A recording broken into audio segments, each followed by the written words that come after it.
Welcome back to America's Talking. I'm your host, Cole McNeely. Today we'll be covering new gun restrictions that are either being considered or recently put into place in states across the country. These restrictions have resulted in a slew of legal challenges, both at the state and federal level. Joining us today to talk about this on America's Talking is the Center Square's Joe Mueller, is covering Missouri. Joe, welcome back to America's Talking. Cole, great to be talking with you again. Oh, it's a joy every time. We also have Kenneth Schrupp joining us, who's covering California and Hawaii for us today. Hey, Kenneth. Hey, howdy. Nice to see you, Cole. And we have, for you folks who listen to other America's Talking Network productions, the voice of Illinois in Focus, Greg Bishop. Hi, Greg. Cole, good to be with everybody. Good team we got here. I want to start with Joe. Joe, last time you were on America's Talking, we were talking about the taxpayer-funded sports stadiums, right? I mean, we were talking about in Kansas City, you had the Royals. This was on the heels of the Super Bowl. And as it was well publicized at the Super Bowl parade, there was a shooting that occurred. And that has led to legislative action to a degree in Missouri. So let's take a step back and let's talk about the events surrounding the Super Bowl parade, what happened, and some of the things that occurred post Super Bowl parade in Missouri. Sure. The very day we were recording that, Cole, was the parade for the Kansas City Chiefs Super Bowl championship. And at the end of it, there was a mass shooting. There was one death. And close to 30 children, I believe, were injured. And in addition to, hundreds of thousands of people, a huge contingent of Missouri's politicians were there, Democrats and Republicans. And the stories that came out after that of how the governor ran with his security detail, the House Minority Leader shoved children in a restroom and told them to get behind the stalls to barricade them.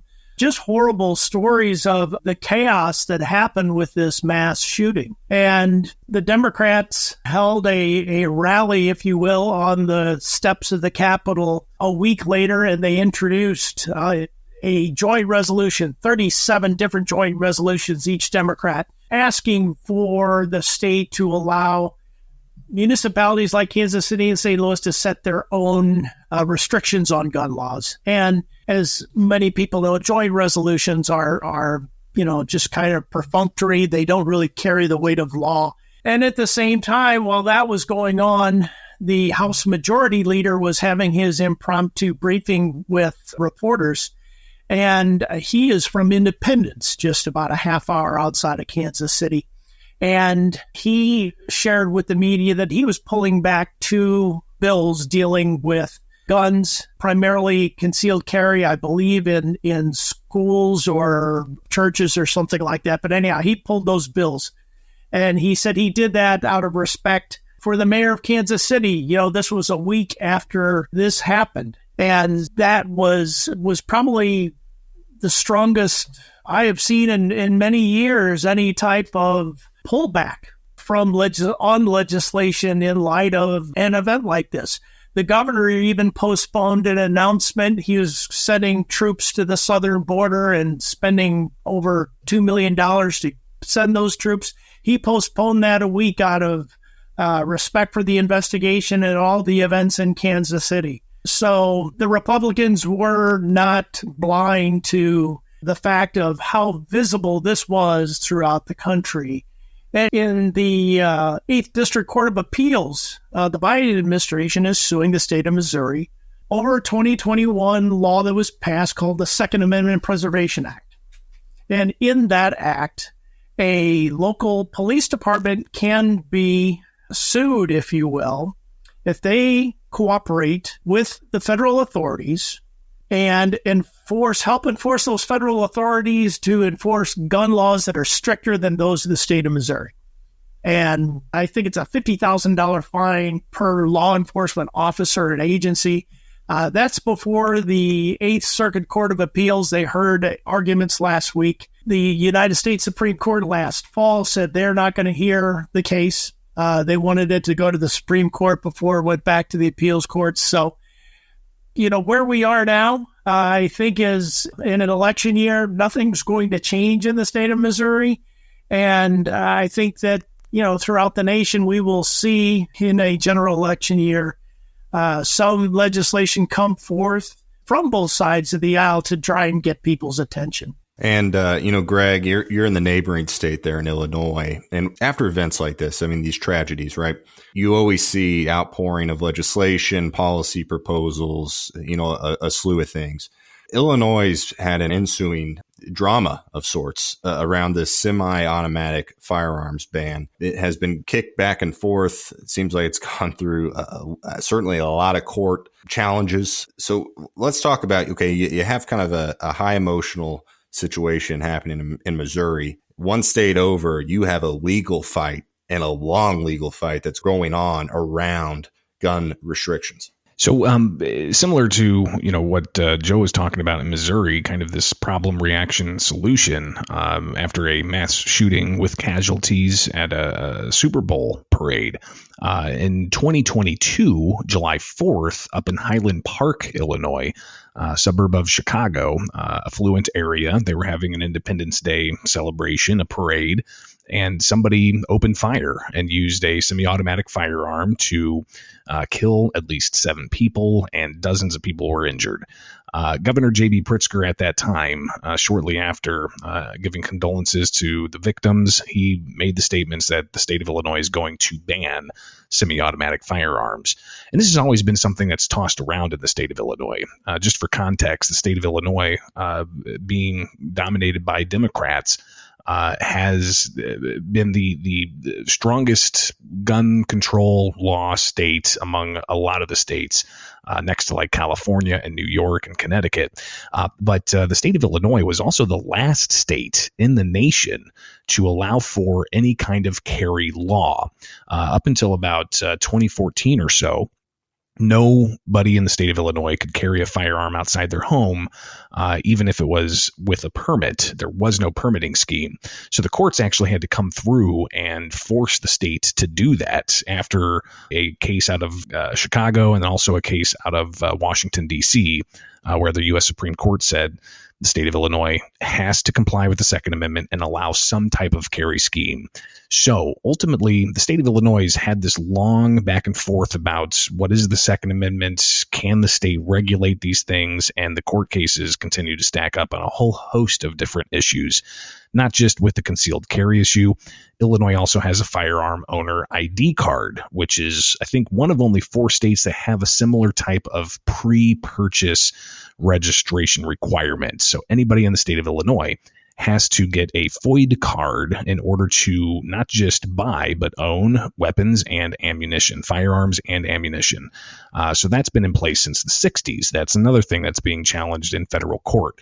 But most recently, to the ban on assault weapons, as the legislature coined the term in state law, defining 170 different semi-automatic firearms, from rifles, shotguns, and handguns. They after the Highland Park shooting 6 months afterwards, during lame duck session, they passed a pretty expansive ban on these types of firearms. And that was on January 10th of 2023. Barely passed the Illinois House, but had enough votes to be signed into law, which the governor did. Then after that, about a week it took for the lawsuits to start stacking up. And the lawsuits challenged the law on everything from Second Amendment grounds to Fifth Amendment grounds, because there's a gun registry requirement. And the Fifth Amendment argument is that violates an individual's right against self-incrimination. But you also have 14th Amendment arguments that are being made, everything from the laws too vague to be enforced to even equal protections, because while the law says the possession and sale of semi-automatic firearms is prohibited, certain classes of people are allowed to have these and to buy these. And that includes law enforcement, retired law enforcement, people who work in the security space, prison wardens, jail guards. So there's a list of people who are allowed to have these firearms, but everybody else can't. So there's a myriad lawsuits ranging from Second Amendment to 14th Amendment to Fifth Amendment that are still being dealt with in the courts. And we have several cases that went all the way up to the U.S. Supreme Court, where they said, no, they're not going to hear it yet because there's not a full record. As of right now, we've got a case in the Southern District of Illinois where the judge there, he says they're moving forward expeditiously on the merits. As of right now, there's only been preliminary actions where judges have taken up the issue on whether or not they should do a preliminary injunction, essentially holding the law from being enforced while they deal with the case. Well, all that's been done in the past year. So now the judge in the Southern District saying, we're getting to the merits of this. We're going to deal with this question so there can be a clean record going all the way up to the U.S. Supreme Court, where that's exactly we expect this law to be determined. Now, the big question, though, Cole, is it going to be Illinois' ban on semi-automatic weapons that the U.S. Supreme Court takes up, or is it going to be a ban out of Maryland that could be taken up, or is it going to be the ban out of California that's going to be taken up? There are multiple states with challenges of two bans on semi-automatic firearms that the U.S. Supreme Court's being faced with.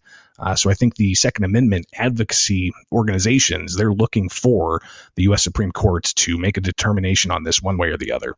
And Greg, I'm going to stick with you real quick here. One of the terms you mentioned is assault weapons. Now, the state of Illinois, they've defined that and put a certain amount of weapons in that category. But to somebody, you're walking down the street and somebody says, "Oh, did you hear they banned assault weapons?" When California says assault weapons, are we talking about the same thing, or is it just whatever the state kind of arbitrarily throws into that basket that is an assault weapon? Yeah, if you go to a gun store and ask for an assault weapon, the person behind the counter is going to look at you like you got three eyes. Right? They may say, we don't have assault weapons here. We have a semi-automatic rifle. We have a pistol that might have a threaded barrel. We've got a shotgun that is semi-automatic, but we don't have assault weapons here. We may have a shotgun that has a pistol grip on it to help those who may have disabilities be able to better control a shotgun.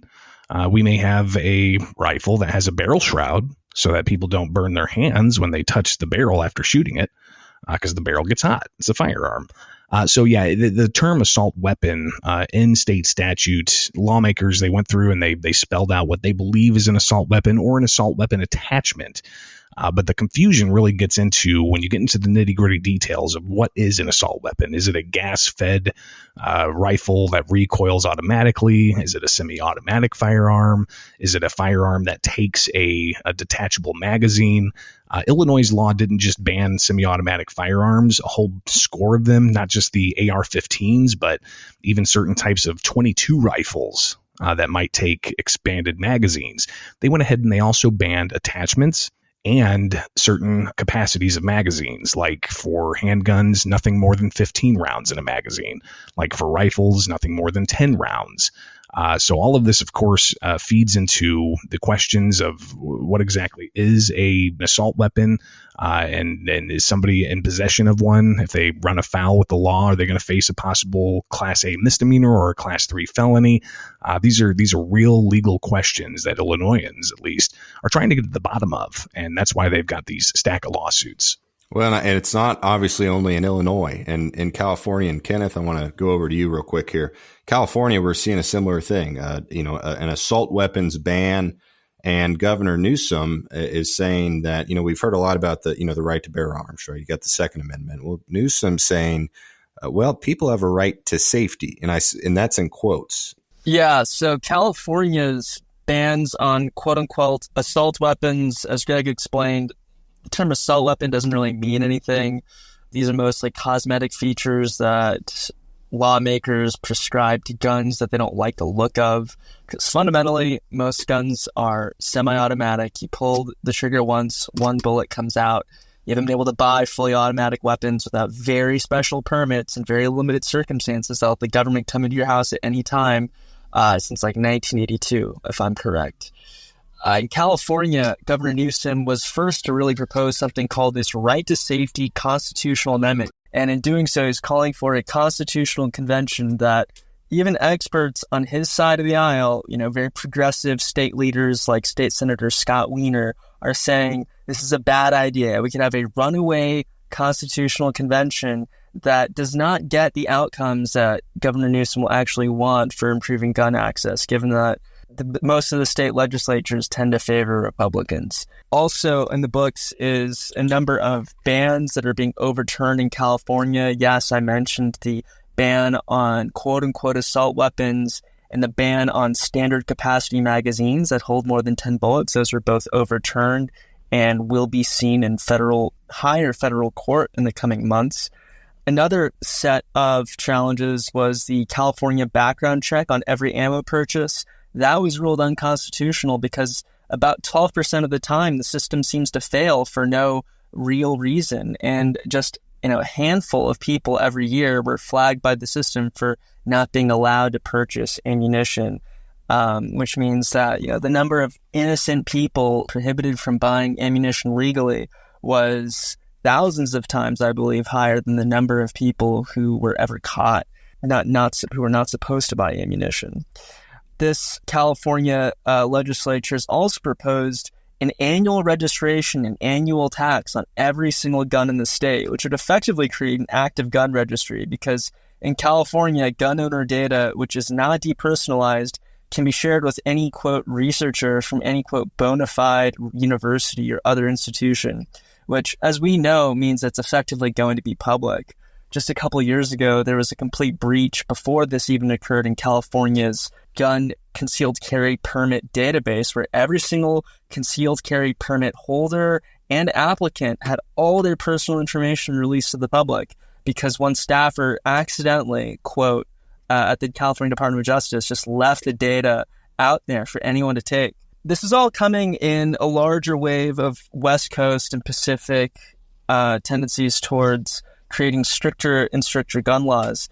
One ruling from Hawaii last week from the Hawaii Supreme Court really rebuked Bruin, which is this case based out of New York City that found that gun laws had to be based on some kind of tradition and history of gun restriction. Like if your gun laws don't really reflect the American history and tradition and spirit of gun ownership, then we're going to have to revisit them. But the Hawaii Supreme Court went out and said, this is not in the spirit of aloha, and they cited the TV show The Wire in their ruling, saying that, cultural and legal norms of the past should not dictate contemporary life. And I'll read you the quote from The Wire now. The thing about the old days, the old days, which is from season 4, episode 3 of the series. The fact that they would use a TV show in their actual ruling, along with the words, quote, spirit of aloha, does suggest that this is maybe not a very seriously informed ruling, but it nonetheless is important because it is going to be the law of the land in Hawaii. Greg, you're sitting there and you want to hop in on this one. Yeah, and I just kind of wanted to piggyback a bit on some of what Kenneth talked about with a gun registry in Illinois. That's part of the what they call the Protect Illinois Communities Act. It required everybody who owned a semi-automatic firearm from before the law was enacted to register those by the end of 2023.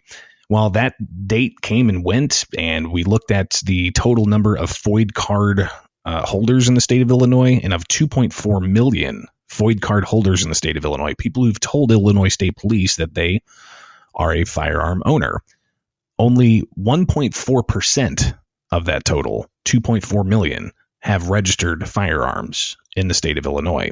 And you've seen similar types of registration schemes in other states find even, a little bit more, but not by much, percentage of compliance. So that's another issue here is these laws, and some of the critics say that it's merely trying to, in essence, regulate law-abiding gun owners instead of going after the criminals, because the criminals aren't the ones that would ever register a firearm, nor are the criminals the ones that are going to abide by any kind of carry law or anything along those lines.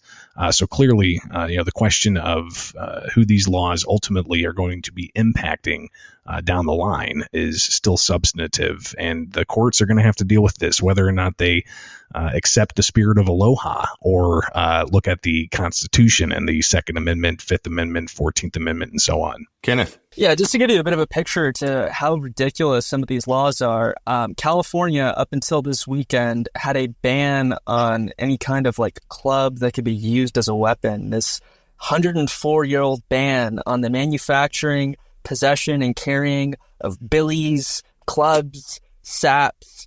The law allowed for interpretation of even improperly wielding a baseball bat to be a serious crime in the state.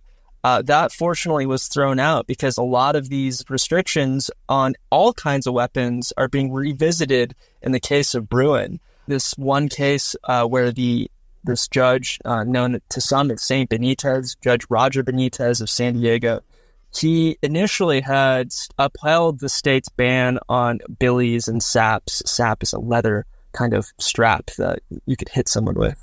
But in the aftermath of Bruin, the petitioners put forward a new appeal to the Ninth Circuit. They said, look, after Bruin, we're going to send this back to the district court for this guy to look at. And lo and behold, under Bruin, it seems that a lot of these restrictions are being found unconstitutional because they're out of the spirit of American self-defense. And I think some of the things, too, that Bruin highlights is not just the text and history being a focus that courts have to review when they take these types of laws restricting individuals' Second Amendment rights to, a well-regulated militia being necessary for the security of a free state. The right of the people to keep and bear arms shall not be infringed.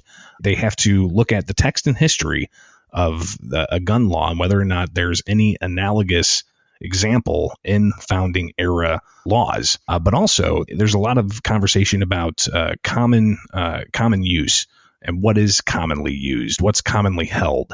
And there's a threshold that was decided years ago with stun guns, and whether or not, is it considered commonly held if 250,000 people across the country have stun guns? Yes.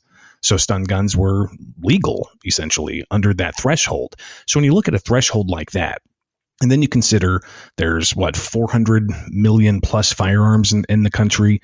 There's speculation there could be 20, 30, 40 million AR-15s that are privately held in this country. If you look at the vast majority of these types of mass violent events with fatalities, are they being done with AR-15s, or are they being done with handguns? Are they being done in a Super Bowl parade, or are they gang violence in downtown Chicago? All of these things come into play, but clearly there's ongoing public conversation about this. But the final determining factor is going to be whether or not these laws comport with the U.S. Constitution. And Joe, as Greg just mentioned, ongoing public conversations. We're seeing, assault weapon bans happening in Illinois, California. Colorado actually tried passing something like this last year, but they failed. But it's coming back up, and this seems to be a cultural movement in a lot of states to take steps to, quote, ban, quote, assault weapons. True. And our teammate Derek Dreplin did a story earlier this year on how this was reinstated, or the bill was refiled in Colorado, and it gave definitions of almost dozens of the manufacturers and the names of these types of guns. And it went nowhere last year. They also have introduced some legislation on liability, that all gun owners would have to have liability insurance, as well as some coding for guns when they're purchased, I guess kind of a tracking system. So Colorado is such a big outdoor state, and the Rocky Mountain gun owners have filed suits. This is going to be interesting to see how this all plays out in that state. And Greg, in all of these situations, we'll wrap up here with you, but it always goes back to the courts. It goes back to the state Supreme Court. It goes to the United States Supreme Court. Is this the future for any gun restriction bill? Is the hope just to get it passed and hope that you get a favorable court opinion? It seems to be the case because, we've been talking a lot about bans on certain things, but it was mentioned earlier with Kenneth, the effort to try to, bring about taxes on things like guns and ammunition. Even that as well is being litigated, at least in Illinois. We had a state court, appeals court, essentially say that you cannot tax the Second Amendment in this way. So yeah, it seems that while a lot of focus is on bans of certain types of firearms, there's all kinds of other issues with the Second Amendment, so-called sensitive places where people can carry firearms, whether or not you can have concealed carry or open carry or constitutional carry. I think Louisiana is poised to be the next state to allow for constitutional carry, which would be 28 of the 50 states allowing for that. So there's all kinds of intricacies when talking about the Second Amendment that you likely will see legislators try to encroach upon. But quickly, there are a myriad of Second Amendment focused groups that are poised to pounce on these laws, to challenge them, not just in state court, but in federal court, all the way up to the U.S. Supreme Court. Greg, Kenneth, Joe, I think we could go on and on and on about this one. This is certainly a complex issue, and you get into all sorts of legal rulings. But the unfortunate thing around gun restriction policy is that it almost always comes on the heels of a mass shooting event, a horrible tragedy. You know, we talked a lot about guns and policy and law today, but there are people attached to the other side of all these stories, and everybody's, I think, hearts and prayers and thoughts go out to those people. But at the same time, you know, it's hard not to talk about this topic except through legal interpretation, because that is where all of these things seem to end up. They end up in the courts. They end up with differing opinions at different court levels on the same law. You know, we had a conversation today talking a lot about that aspect of it. But as we close out here, I just want to, mention the human aspect to this as well, because all of the things we talk about on this show have a human element. Joe, Greg, Kenneth, thanks for joining us on America's Talking today. If you enjoyed this episode, make sure to subscribe and check out all of our podcasts at americastalking.com.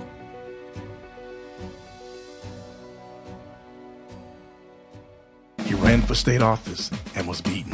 Started a business and failed. Ran for Congress and lost. But thankfully, Abraham Lincoln didn't give up. Persistence. Pass it on. From the Foundation for a Better Life at values.com.